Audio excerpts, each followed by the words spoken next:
bounds.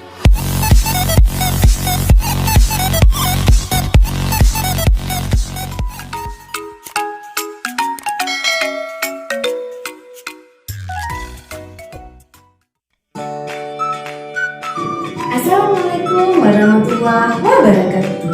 Halo generasi cerdas Indonesia, siswa-siswi kelas 9. Kita awali pertemuan kita hari ini dengan membaca basmalah. Bismillahirrahmanirrahim. Anandaku, pertemuan kita kali ini masih membahas bab 3, Kedaulatan Negara Kesatuan Republik Indonesia, dengan materi bentuk kedaulatan yang sesuai dengan Undang-Undang Dasar Negara Republik Indonesia tahun 1945.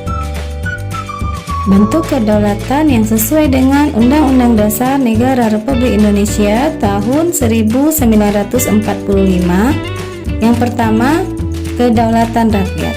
Yang kedua, kedaulatan hukum. Kedaulatan rakyat berarti bahwa kekuasaan tertinggi dalam suatu negara terletak di tangan rakyat. Dalam hal ini, rakyat memberikan kekuasaan kepada wakil rakyat yang menduduki lembaga legislatif maupun lembaga eksekutif untuk melaksanakan keinginan rakyat, melindungi hak-hak rakyat, serta memerintah berdasarkan hati nurani. Landasan hukum pelaksanaan kedaulatan rakyat di negara Indonesia. Yang pertama, terdapat di dalam sila keempat Pancasila, kerakyatan yang dipimpin oleh hikmat kebijaksanaan dalam permusyawaratan perwakilan. Yang kedua, terdapat dalam alinea keempat pembukaan Undang-Undang Dasar Negara Republik Indonesia tahun 1945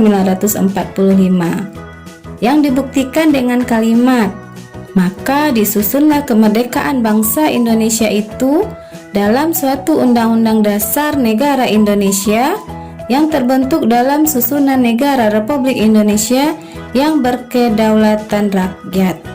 Yang ketiga, terdapat di dalam pasal 1 ayat 2 Undang-Undang Dasar Negara Republik Indonesia tahun 1945 yang berbunyi, kedaulatan berada di tangan rakyat dan dilaksanakan menurut Undang-Undang Dasar. Kedaulatan hukum yaitu kedaulatan yang berasal dari hukum yang berlaku di suatu negara. Dalam hal ini, negara harus mematuhi tertib hukum, karena hukum terletak di atas negara. Negara hanya sebagai organisasi sosial yang tunduk kepada hukum. Kekuasaan negara harus berpijak dan berlandaskan hukum. Landasan hukum pelaksanaan kedaulatan hukum di negara Indonesia. Yang pertama, terdapat di dalam pasal 1 ayat 3 Undang-Undang Dasar Negara Republik Indonesia tahun 1945 yang berbunyi, negara Indonesia adalah negara hukum. Yang kedua, terdapat di dalam pasal 27 ayat 1 Undang-Undang Dasar Negara Republik Indonesia tahun 1945 yang berbunyi, segala warga negara bersamaan kedudukannya dalam hukum dan pemerintahan, dan wajib menjunjung hukum dan pemerintahan itu dengan tidak ada kecualinya. Kedua pasal ini menegaskan bahwa hukum memiliki peranan yang sangat penting dalam negara. Ciri-ciri negara hukum yaitu adanya pengakuan dan perlindungan terhadap hak azazi manusia. Hal ini dapat kita lihat dalam alinea pertama dan keempat pembukaan Undang-Undang Dasar Negara Republik Indonesia tahun 1945. Pasal 27 ayat 1, Pasal 28, dan Pasal 31 Undang-Undang Dasar Negara Republik Indonesia tahun 1945. peradilan yang bebas dari pengaruh suatu kekuasaan atau kekuatan lain dan tidak memihak. Dalam hal ini dapat kita lihat di dalam pasal 24 ayat 1 Undang-Undang Dasar Negara Republik Indonesia tahun 1945. Adanya legalitas dalam arti hukum dalam segala bentuk.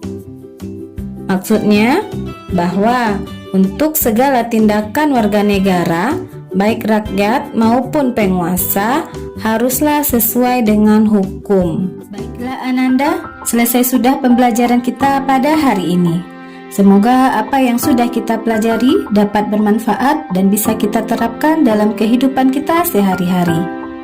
Tetap semangat dan lakukanlah hal-hal yang positif.